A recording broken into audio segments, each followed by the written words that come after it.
મિત્રો, જેમ કે આ આકૃતિની અંદર તમારે ત્રિકોણો શોધવાના છે, તો આ તો બહુ સરળ છે, કેમ કે તમને આવા નાની નાની સાઈઝના 4 ત્રિકોણ દેખાય છે, 1, 2, 3 ને 4. પણ સાથે સાથે તમને એક આ મોટો ત્રિકોણ પણ દેખાય છે, એટલે જવાબ આવશે 5. પણ જ્યારે તમને આ વિસ્તારી અને પૂછવામાં આવે કે ચાલો હવે તમે ત્રિકોણ શોધો, તો આ તમારા માટે બની જાય છે હોમવર્ક.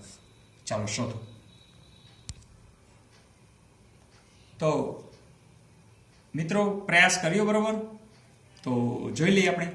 જેમ કે આ સાઈઝના ત્રિકોણ કેટલા છે, તો તમે જોઈ લ્યો 1, 2, 3, 4, 5, 6, 7, 8 ને 9. ઓકે, તો 9 છે. આમ જોઈએ તો અહીંયા 1 છે, આ લાઈનમાં 3 છે, આ લાઈનમાં 5 છે, કારણ કે એકી સંખ્યામાં આવતા જશે, એટલે કે આ 9 છે. હવે અહીંથી આ સાઈઝ, તો એવા કેટલા છે? તો બરોબર છે, આ 1 છે, એનેથી નીચે આવી જાઓ એટલે અહીંયા પણ છે, 2 છે, અને પછી આ 3 છે. તો મોટી સાઈઝ જરા લ્યો છો તો કેટલા આવે છે? 3. હવે એનાથી મોટી સાઈઝ, તો એનાથી મોટી સાઈઝ એટલે અહીં સુધી આવી ગયા, અને એવા કેટલા છે? 1. એટલે 9 ને 1, 10 ને 1, 13. તો મિત્રો, ટ્રાય કરો કે 13 જવાબ કેટલાને સાચો હતો, અને અધરવાઇઝ તમારા માટે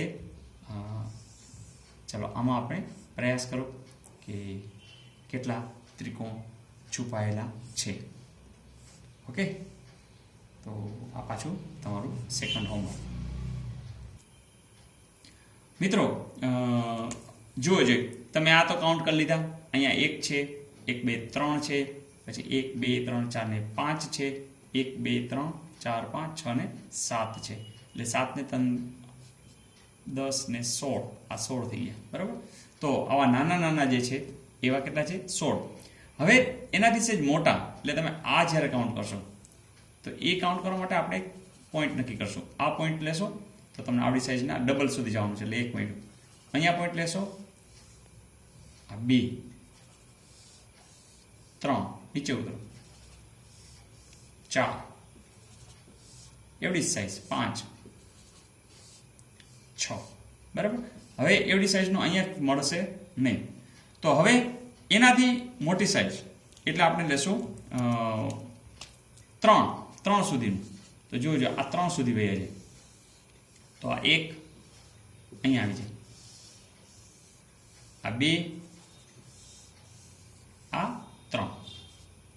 ઓકે, અને એનાથી મોટી સાઈઝ એટલે આ મેઇન, તો આ 4 સુધીનું, તો એવા આવશે આ 16 ને 6, 22 ને 3, 25 ને 1, 26.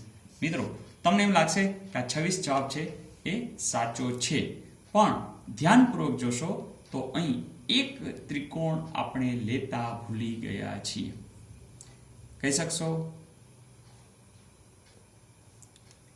તો મિત્રો, આ જે તમે ત્રિકોણ આમ લીધું, અહીંથી તમે આમ લીધું, અહીંથી તમે આમ લીધું, એવડું જ ત્રિકોણ અહીંયાથી તમને ઊંધું અહીંયા એક મળે છે, જે ચૂકાઈ ગયું છે. તો અહીંયા આવશે 26 + 1, 27. તો મિત્રો, આ પ્રેક્ટિસથી ઝડપથી તમે કરી શકો છો.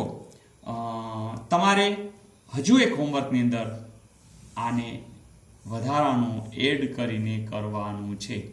જરાય કંટાળો લાવતા નહીં, કારણ કે તમારે પ્રયાસ જો કરશો તો તમને હજી હું આના પછીની એક સુંદર મજાની શોર્ટકટ આપવાનો છું. તો જેટલી શોર્ટકટ તમે શીખતા જશો એમ તમારા માટે આ એકદમ ઇઝી થતું જશે. ઓકે મિત્રો, ઓલ ધ બેસ્ટ.